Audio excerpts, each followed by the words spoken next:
Estimados pasajeros, muy buenas noches. Les saluda su conductor. Espero que ya estén listos para emprender un viaje por 40 minutos a través de la desolada carretera. Hoy, con escalofriantes relatos que tienen que ver con poblaciones rurales y rancherías. Estos relatos que están por escuchar son bastante variados entre sí, pero créanme, tienen el sello de garantía de la desolada carretera porque estoy seguro les harán pasar momentos aterradores. Estimados pasajeros, por favor inclinen su asiento, abrochen su cinturón y relájense porque aquí comenzamos. Estimados pasajeros, favor de abordar, ya que aquí comienza otro viaje a través de la desolada carretera, con rumbo hacia lo desconocido.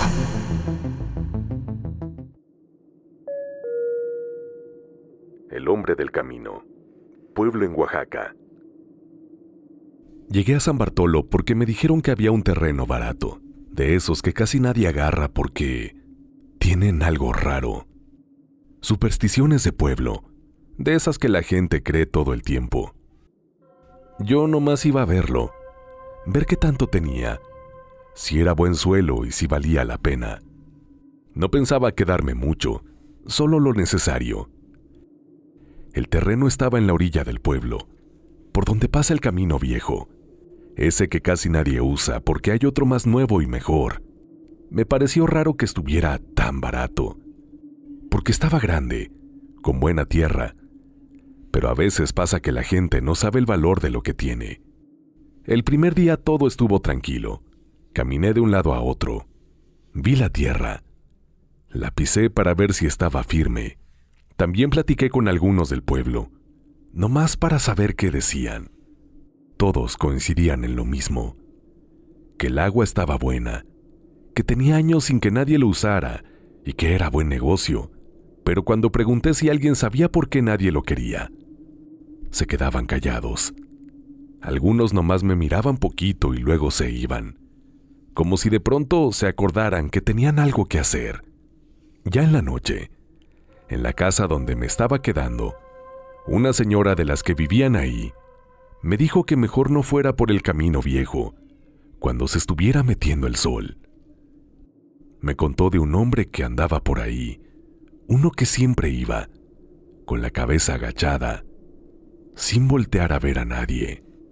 Me dijo que no había manera de alcanzarlo, que uno podía caminar rápido o hasta correr, pero que siempre iba a estar a la misma distancia, y que si uno se ponía necio y lo seguía mucho tiempo, podía terminar en otro lado, en un lugar donde ya no era fácil regresar.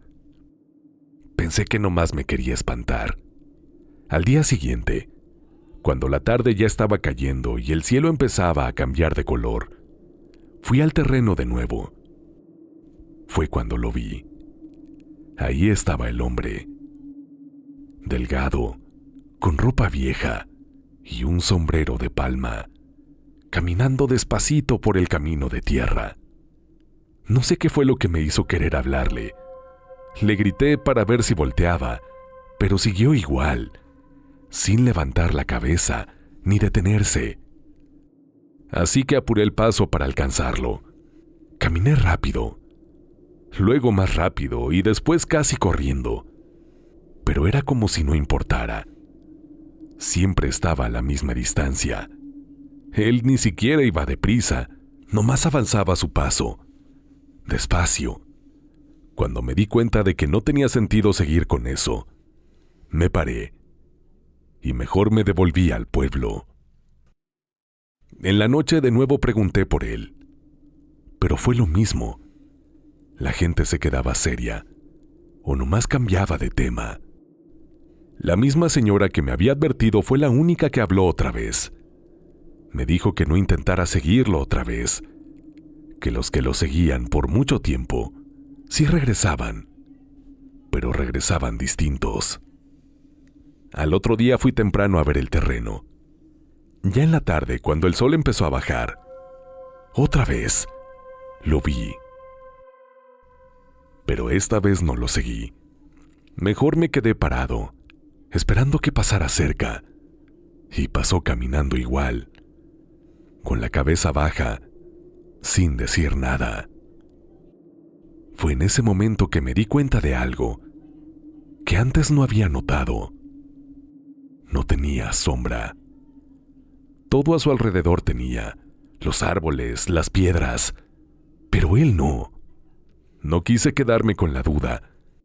Me fui directo a buscar a un viejo del pueblo que sabía muchas cosas. Al principio nomás me miró, como si no quisiera hablar, pero le insistí. Al final suspiró y me contó lo que había pasado ahí, hace muchos años. Me dijo que en ese terreno antes vivía un hombre, que trabajaba solo, que siempre andaba en la parcela, y que casi nadie le hablaba. Un día lo encontraron en medio del terreno, tirado en la tierra, con las manos llenas de tierra, como si hubiera estado escarbando algo. Nadie supo qué le había pasado. No tenía heridas, pero tampoco despertaba. Desde entonces, la gente lo ve por el camino viejo. No dije nada más. A la mañana siguiente, agarré mis cosas y me fui del pueblo. No compré el terreno. Y nunca volví a pasar por San Bartolo.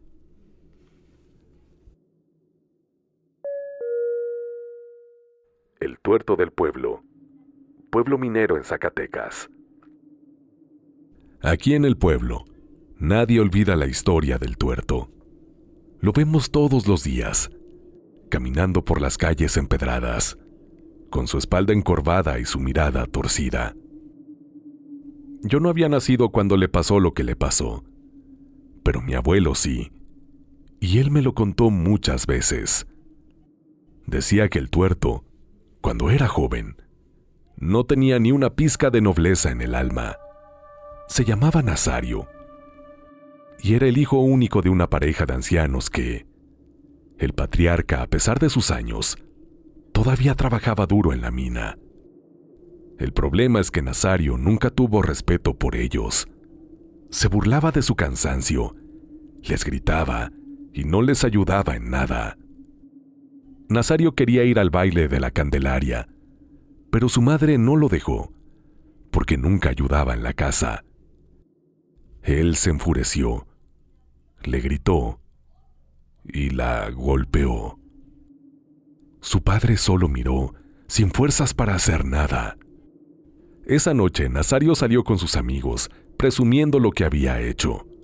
Tomaron el atajo por los prados secos rumbo al baile. Ahí fue donde todo cambió. Del cielo oscuro, sin previo aviso, bajó una sombra enorme.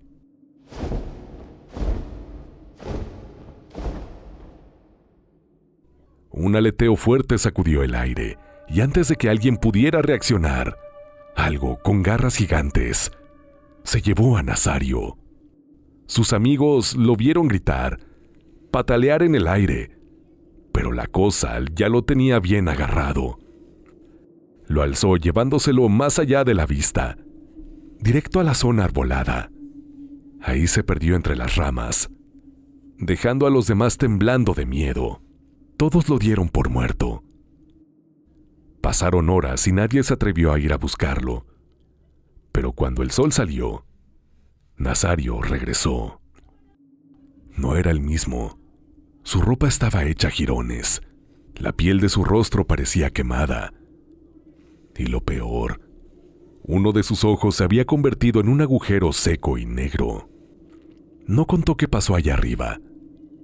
Nadie supo cómo sobrevivió. Solo que desde ese día dejó de ser el mismo. Ya no se le veía con la misma altanería. Su cuerpo quedó torcido, como si la bestia le hubiera quitado algo más que su ojo. Con el tiempo, la gente dejó de llamarlo Nazario. Ahora solo era el tuerto del pueblo. Y aunque muchos lo olvidaron, los viejos del pueblo nunca dejaron de decir que lo que le pasó no fue casualidad. Que esa cosa, lo que sea que haya sido, vino a cobrar lo que él mismo había sembrado. De la criatura nunca se volvió a saber. Solo quedó el tuerto, caminando por las calles con su mirada torcida, como si aún viera algo que nosotros no podemos contemplar.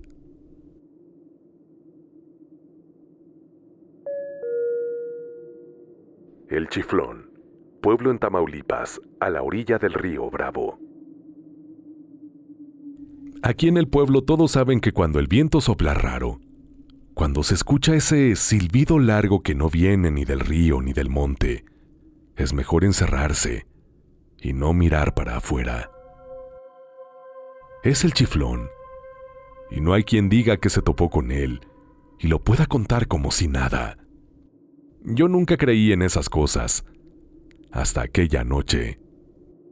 No porque no respetara las historias, sino porque nunca me había tocado vivir algo que me hiciera dudar, pero esa vez me tocó ver lo que no debía. Esa historia pasó hace muchos años, cuando todavía trabajaba llevando leña al otro lado del pueblo. Había una familia que vivía cerca del río, la de los Medina, gente trabajadora, aunque un poco reservada.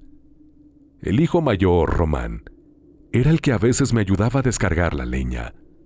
Román tenía fama de ser muy terco. Le gustaba desafiar lo que decían los viejos. Cuando alguien hablaba del Chiflón, él solo se reía. Decía que la gente se inventaba historias porque no tenía otra cosa que hacer. Esa noche, la última que se le vio bien, estábamos con unos amigos en la orilla del pueblo, cerca de los campos secos que dan al río. Habíamos estado tomando y diciendo que esa noche íbamos a ver si el Chiflón era de verdad, que si alguien silbaba 3 veces, la cosa vendría a buscarlo. Román lo hizo sin pensarlo. Puso las manos en la boca y silbó 3 veces, fuerte y claro.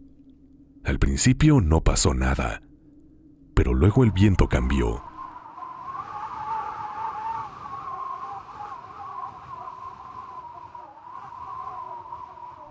El aire, que estaba quieto, empezó a soplar con un ruido largo, como un lamento, y en medio del silbido se escuchó otro. No venían de ninguno de nosotros, y entonces del monte seco, alguien silbó de vuelta.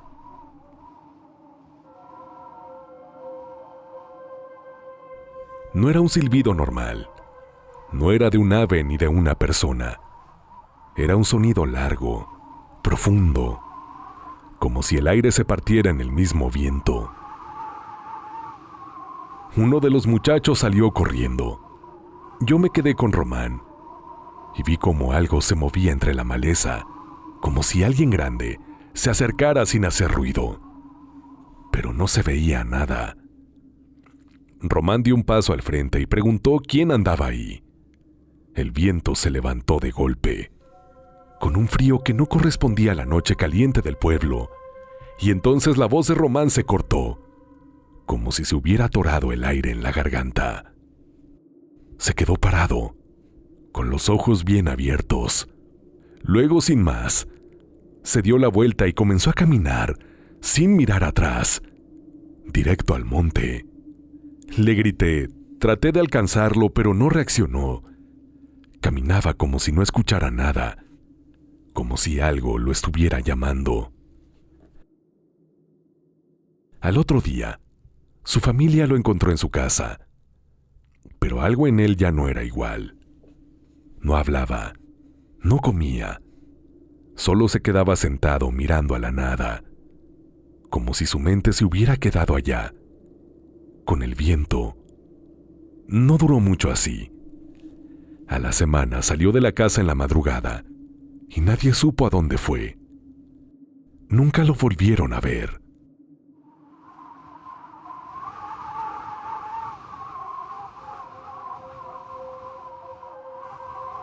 Desde entonces, cuando el viento chifla raro, la gente cierra las ventanas y se persigna, porque dicen que el chiflón sigue llamando y que si uno responde, ya no hay forma de regresar.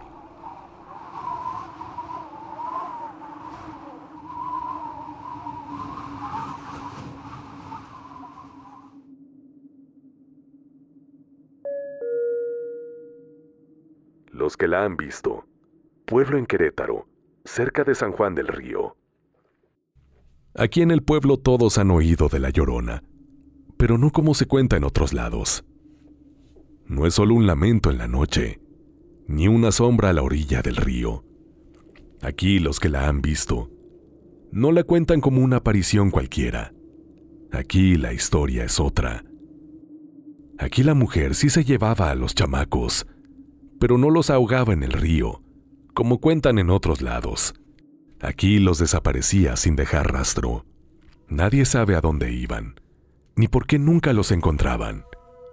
Solo que las madres lloraban en la plaza, esperando un milagro que nunca llegaba. Cuando era niño escuché por primera vez la historia de Don Lauro.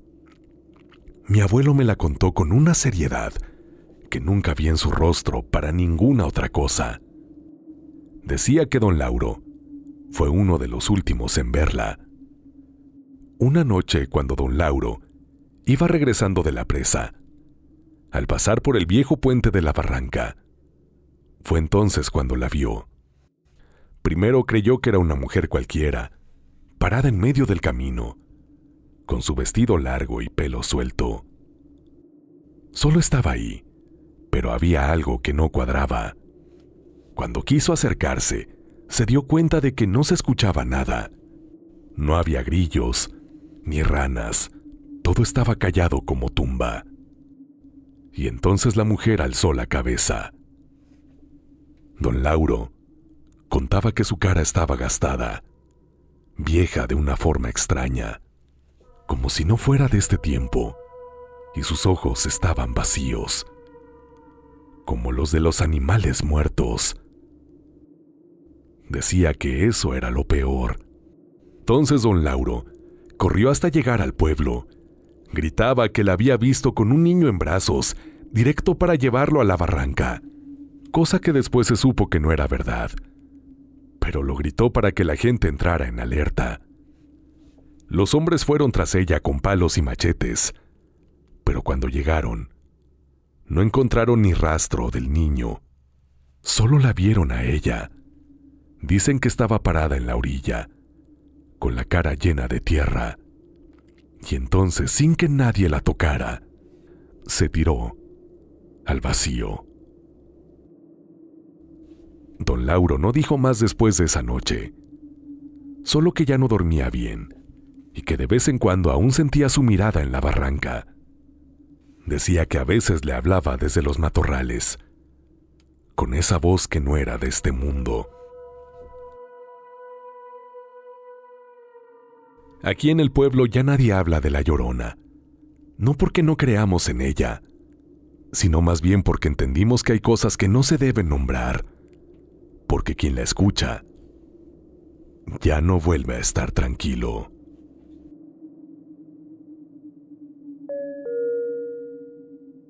La Casa Negra, pueblo en el Estado de México.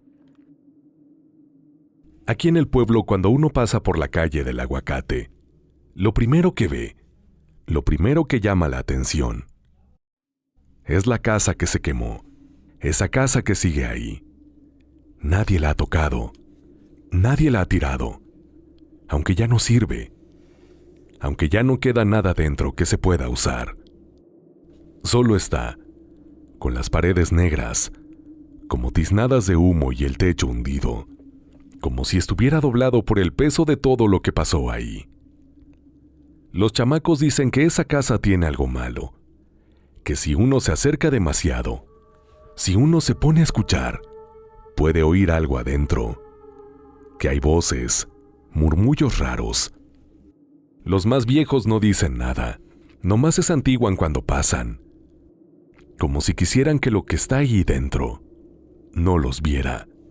Y los que saben lo que pasó, los que estaban aquí cuando todo ocurrió, prefieren mejor no hablar. Se hacen los que no se acuerdan, pero yo sí lo voy a contar, porque estas cosas no se pueden olvidar así nomás. Esa casa fue de los Pérez. Era una familia de las que antes tenían todo: dinero, terrenos, ganado. Eran gente importante aquí. El señor Roberto Pérez, que era el dueño de todo eso, tenía palabra fuerte y amigos de peso. Su esposa, doña Martina, también era de armas tomar. Era de esas mujeres que, con solo verla, uno sabía que no se andaba con rodeos, que podía manejar las cosas a su manera. Y luego estaba la hija, Luz María. Dicen que esa muchacha no era como las demás. No hablaba mucho. No sonreía. Desde niña se la pasaba en su cuarto, metida todo el día, o en la iglesia, rezando. No tenía amigas. Nadie la veía con algún muchacho. No salía a jugar. No salía a platicar. Decían que algo en ella no estaba bien, que algo en sus ojos hacía que la gente sintiera raro al verla de cerca. Con los años, la gente empezó a decir cosas.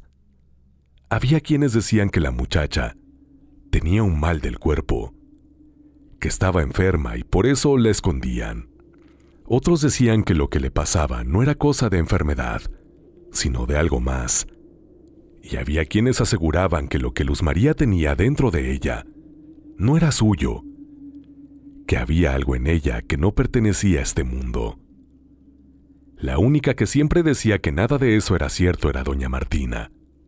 Se decía que ella cuidaba a su hija como si supiera algo que los demás no sabían, que no dejaba que nadie se metiera en sus asuntos.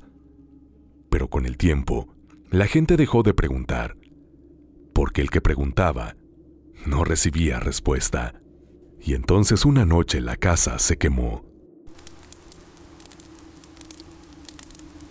Dicen que no hubo aviso, que las llamas salieron de la nada, que cuando la gente del pueblo llegó, la casa ya estaba envuelta en fuego.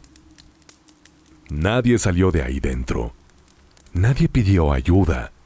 Ni don Roberto, ni doña Martina, ni Luz María. No se oyeron gritos.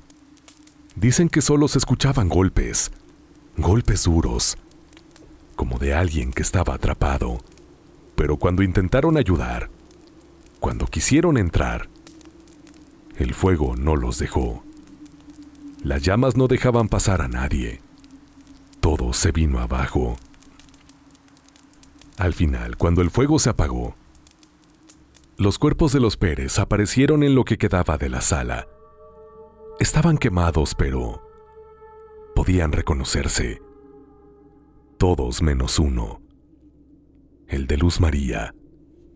No encontraron ni un solo hueso de ella. Nada. Como si nunca hubiera estado ahí. Pero lo que dejó a todos con algo en el pecho, con una sensación extraña, fue lo que vieron en lo que había sido su cuarto. En medio de la casa quemada, justo en ese punto, la tierra quedó negra, como si algo dentro de ella lo hubiera podrido, como si algo la hubiera secado desde adentro. Ahí encontraron marcas en el piso, dibujos raros hechos con carbón, como de círculos con señales que nadie supo explicar. En una de las paredes chamuscadas quedó una figura raspada con algo filoso, una figura con cuernos y ojos grandes. Algunos dijeron que era cosa de brujería, pero otros juraron que eso era una invocación. Desde entonces, hay quienes creen que Luz María hizo algo esa noche, que abrió una puerta que no debió abrir, que llamó a alguien que vino y arrasó con todo, y que por eso ella no apareció. Después de eso, la gente no quiso hablar del tema, pero de vez en cuando, hay quienes dicen que en las madrugadas, si uno pasa por ahí, se puede ver una figura entre las ruinas. Una muchacha, quieta, sin moverse, pero que su cara no se ve. que su sombra no es como la de una persona y que si alguien la mira por mucho tiempo, empieza a sentir que el aire cambia, que el aire empieza a oler raro, que huele a humo, como cuando algo se está quemando.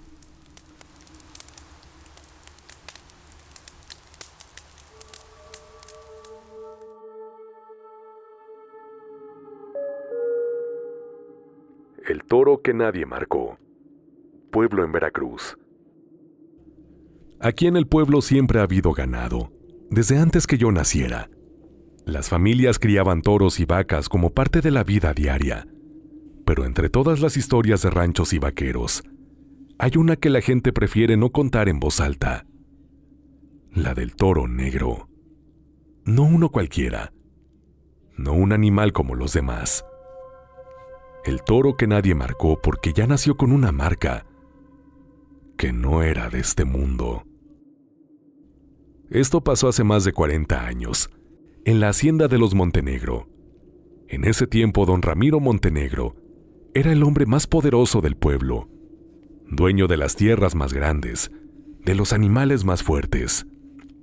Su ganado era el más cotizado en toda la región, pero el hombre no tenía buena fama. No porque fuera malo con sus trabajadores, no porque fuera injusto, sino porque la gente decía que había conseguido su fortuna con algo más que sudor y esfuerzo, que había hecho pactos con quienes no debía, que su poder no venía solo de la tierra. Esa historia siempre fue un rumor, hasta que llegó el toro negro.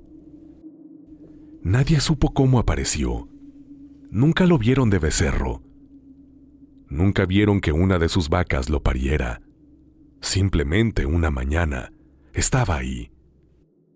Era más grande que los demás, con unos cuernos largos y retorcidos, y un pelaje tan negro que parecía brillar con la luz de la luna. Pero lo peor eran sus ojos. No tenían brillo, no tenían vida. El caporal intentó marcarlo como hacían con todos los animales de la hacienda, pero cuando iba a hacerlo, se dio cuenta de que ya estaba marcado, pero era una marca que no pertenecía a nadie de la región. Además, parecía que la marca no había sido hecha desde fuera, sino desde adentro. Don Ramiro, en vez de asustarse, sonrió. Dijo que era una bendición, que ese toro era especial, pero la gente del rancho empezó a notar cosas raras. Las vacas no se le acercaban. Los perros no ladraban cuando pasaban. Los caballos se ponían nerviosos al verlo. Y luego los accidentes empezaron. Un peón que se quedó solo con él en el corral apareció muerto al día siguiente, con el cuerpo sin una sola herida, pero con la cara de alguien que había visto los peores horrores del mundo. Otro trabajador intentó llevarlo al potrero y sin razón aparente, su caballo lo tiró y se rompió el cuello. Pero lo peor fue lo que pasó con don Ramiro. Una noche en plena tormenta, se escucharon ruidos en el corral, unos mugidos fuertes. Cuando los trabajadores salieron con lámparas, vieron a don Ramiro ahí, en medio del lodo, con los ojos clavados en los del animal. No gritó, no corrió, solo cayó de rodillas. Al día siguiente amaneció sin vida en su cama. Su cuerpo estaba intacto, pero su piel se había vuelto ceniza. El toro desapareció esa misma noche. Nadie vio cuándo ni cómo se fue. Solo quedó su sombra marcada en la tierra, como si el fuego la hubiera quemado. Desde entonces, en las noches de tormenta, hay quienes dicen que se oye un bramido en los potreros, que no es un toro común, que sigue esperando a alguien más, y que si un día lo ves, más te vale no mirarlo a los ojos.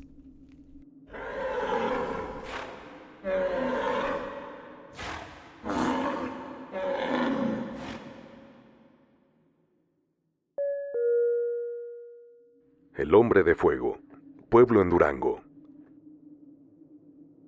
Aquí en el pueblo nunca pasa nada fuera de lo normal. La vida es tranquila, con sus días largos y sus noches frías. Pero hubo un tiempo en que todos nos quedamos inquietos, cuando llegó aquel circo. No era cualquier circo. Se instaló en un terreno seco, a las afueras del pueblo, cerca del camino que conecta con los otros ranchos y municipios. La gente decía que venía de lejos, que no tenía nombre, solo un letrero viejo con letras medio borradas. Se decía que no traían animales, ni carpas de colores, solo un escenario de madera y una lona negra que se levantaba con el viento. Pero eso no fue lo que nos dejó marcados. Fue el Hombre de Fuego. La primera vez que lo vi me dio una sensación extraña. No como miedo, sino como si algo dentro de mí supiera que lo que estaba viendo no debía ser posible. El hombre era alto, flaco, con la piel tan pálida que parecía enfermo. Su traje estaba viejo y su sonrisa nunca se le quitaba del rostro. Cuando empezó su acto, la gente aplaudió. Creían que era como los demás malabaristas de fuego, que escondía algo en las mangas, que usaba algún truco, pero entonces se quitó la camisa. No tenía antorchas, no tenía combustible, solo levantó las manos y el fuego salió de su piel, primero como chispas que flotaban en el aire, luego como llamas que se extendían desde sus brazos. Y lo más extraño, no se quemaba. La gente gritó maravillada. Los niños aplaudieron, pero los más viejos se quedaron en silencio. Algo no estaba bien. Las llamas que salían de su cuerpo no eran como las del fuego normal. No tenían el mismo color. No iluminaban igual. Fue la abuela de mi amigo la que lo dijo primero. Eso no era fuego. Eso era otra cosa. Antes de terminar, miró directo a la gente y preguntó: ¿alguien quiere intentarlo? Nadie respondió. Se acercó a la primera fila y se detuvo frente a un muchacho, alguien que había llegado al pueblo hacía poco. Le tomó la mano.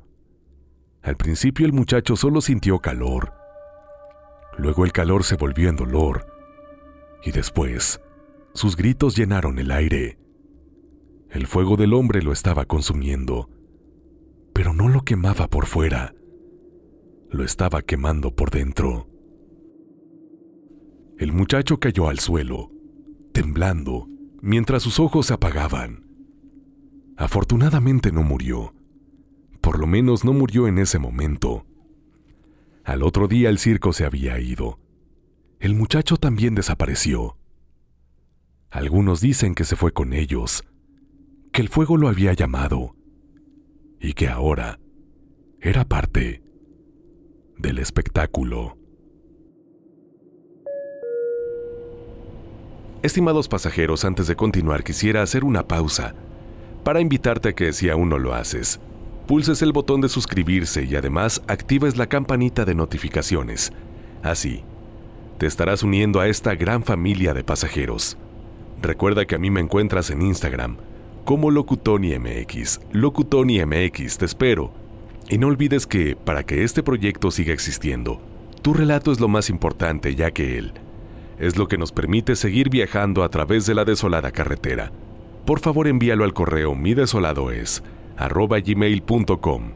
midesoladoes@gmail.com. De antemano, mil gracias. Queridos pasajeros, vuelvan al autobús, ya que es momento de concluir este viaje. El Trato, pueblo en Coahuila. En este pueblo la gente ha escuchado del charro negro, pero aquí no es como en otros lados. No es nomás una sombra que se aparece en los caminos. No es nomás un hombre que va montado en su caballo, persiguiendo a los que andan solos en la noche. No. Aquí el charro negro es otra cosa. Es algo que da más miedo, y yo lo vi con mis propios ojos. Cuando yo era joven y todavía trabajaba en el rancho de Don Amado, que en ese tiempo era de los que tenían más dinero en la región, era el dueño de muchas tierras, de mucho ganado y de muchas cosas. Tenía mucho poder también, porque la gente lo respetaba y algunos hasta le tenían miedo. Decían que su dinero nunca se le acababa, que siempre tenía más y más, que cada vez compraba más terreno, que cada vez tenía más animales, que cada vez tenía más influencia sobre la gente.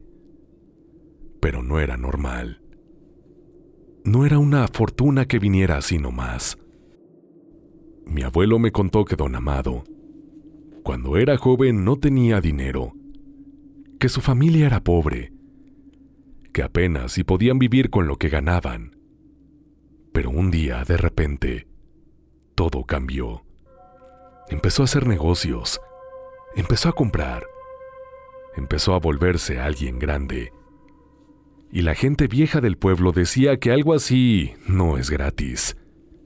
Que si uno de la nada se hace rico, es porque alguien le está cobrando otra cosa.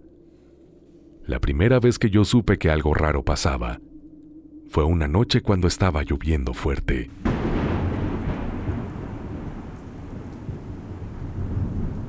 Ese día me había quedado más tiempo en el rancho, porque uno de los caballos se lastimó. Cuando por fin salí, la lluvia estaba cayendo con ganas y el viento se sentía bien pesado. Fue cuando lo vi. Un jinete parado en la entrada del rancho, sin moverse. Su caballo era negro, pero negro de verdad, de esos que no brillan con la lluvia ni reflejan la luz. Era grande, fuerte, como si fuera más resistente que los demás. Y el hombre que iba arriba traía puesto un traje de charro, todo oscuro. Su sombrero era tan grande que no se le miraba la cara. Pero lo más raro no fue eso. Fue que la lluvia no lo mojaba. El agua caía por todos lados. Se escuchaba cómo golpeaba la tierra y los techos. Pero a él no lo tocaba. Su ropa seguía igual, como si estuviera bajo techo. El viento pegaba fuerte, pero su sombrero no se movía. Yo me quedé ahí, sin saber qué hacer. Sentía que no podía moverme, como si algo me tuviera agarrado los pies al suelo. Entonces la puerta de la casa de Don Amado se abrió. El patrón salió caminando despacio, sin apurarse, como si la tormenta no le importara. El charro no habló, nomás alzó la mano, y Don Amado, sin pensarlo ni un poquito, le dio algo envuelto en un pañuelo. No supe qué era porque estaba tapado. Luego movió tantito las riendas del caballo, y de un momento a otro ya no estaba ahí. No se fue, no se alejó, nomás ya no estaba. Al día siguiente, cuando llegué al rancho, vi a Don Amado. Se veía diferente, más fuerte, más sano, como si de repente se hubiera quitado los años de encima. Pero su hijo mayor amaneció muerto. No tenía heridas ni nada, nomás se había quedado dormido y ya no despertó. Desde ese día, el charro negro regresó varias veces, y cada vez que aparecía, pasaba lo mismo. Algo en el rancho de Don Amado crecía. Había más dinero, más animales, más tierras, más negocios, pero también había más entierros. Los viejos del pueblo decían que Don Amado había hecho un trato, que su dinero, sus riquezas y su poder no eran suyos de verdad, que alguien más se los había dado, pero a cambio de algo, y que cada vez que su riqueza aumentaba, alguien tenía que pagar con su vida. Cuando don Amado murió, su familia trató de seguir con el rancho, pero ya no era lo mismo. Poco a poco el dinero desapareció. Las tierras se vendieron. La gente ya no les tenía respeto ni miedo. El apellido Montenegro, que antes significaba poder, ahora no significaba nada. Y el charro negro no volvió, porque el trato se acabó. Y él ya había cobrado todo lo que le tocaba.